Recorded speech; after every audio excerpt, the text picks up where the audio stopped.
បាទសួស្តីបងប្អូនអរគ្នាបាទថ្ងៃនេះខ្ញុំមកថត review មើលម៉ូតូប្រភេទ Scoopy បងប្អូនបាទប្រភេទ Scoopy សេរីឆ្នាំ2023បងប្អូនបាទប្រភេទពណ៌ខ្មៅគ្រើមបងប្អូនបាទខ្មៅគ្រើមលាយពណ៌ត្រួយចេកបងប្អូនបាទប្រភេទពណ៌ខ្មៅបាទហើយប្រភេទម៉ូតូហ្នឹងគឺប្រភេទប្រើ Smart Key បងប្អូនបាទបាននិយាយទៅលេប្រើ Smart Key បងប្អូនបាទអញ្ចឹងម៉ូតូមួយគ្រឿងនេះខ្ញុំមកថតបង្ហាញរូបរាងមកជុំហើយនឹងតែមហើយនឹងពណ៌ឲ្យបងប្អូនពិនិត្យមើលមកជុំឲ្យច្បាស់បងប្អូនបាទហើយប្រភេទរបស់ថៃហ្នឹងគឺកាពះពណ៌ខ្មៅបងប្អូននេះបាទហើយតែមស្កូពីពណ៌ត្រួយចេកហើយនឹងតែមផុសគឺពណ៌ត្រួយចេកបាទនេះបងប្អូនពោះកដានេះគឺពណ៌ត្រួយចេកទេបងប្អូនហើយស៊ុំខាងលើកុងទ័រនេះក៏ពណ៌ត្រួយចេកដែរបងប្អូនបាទហើយសម្រាប់កញ្ចក់នេះក៏ដូចគ្នាដែរបងប្អូននេះបាទគឺមានខ្មៅលាយពណ៌ត្រួយចេកបាទសេរីឆ្នាំម៉ូតូហ្នឹងសេរីឆ្នាំ2023បងប្អូនបាទអញ្ចឹងបងប្អូនស្រឡាញ់ប្រភេទពណ៌ខ្មៅ2023នេះប្រភេទម៉ូតូ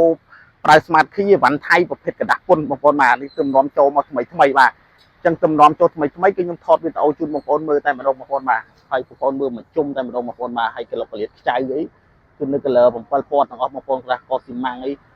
គឺនៅស្អាតបងប្អូននិយាយគីឡូស៊ីន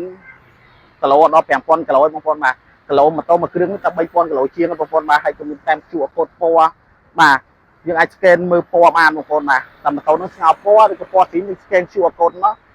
គេបញ្ជាក់ពណ៌ជូនយើងច្បាស់តែម្ដងបងប្អូនបាទចឹងបងប្អូនចង់បានតម្លៃពិសេសបាទក្នុងការ live វីដេអូមួយវីដេអូនេះបងប្អូនអាចចុច share ឬមួយក៏បងចុច comment បងប្អូន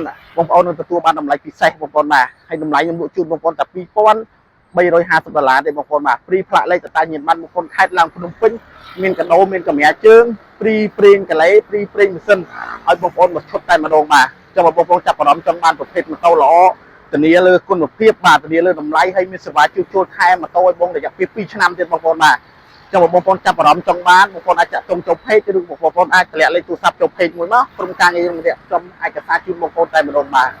ចឹងបងប្អូនចាប់អារម្មណ៍ចង់បានប្រភេទម៉ូតូ Scoopy 2023ប្រើ Smart Key ពណ៌ខ្មៅបងប្អូនអាចចាក់ចុងក្នុងពេលឥឡូវបានបាទសូមអរគុណ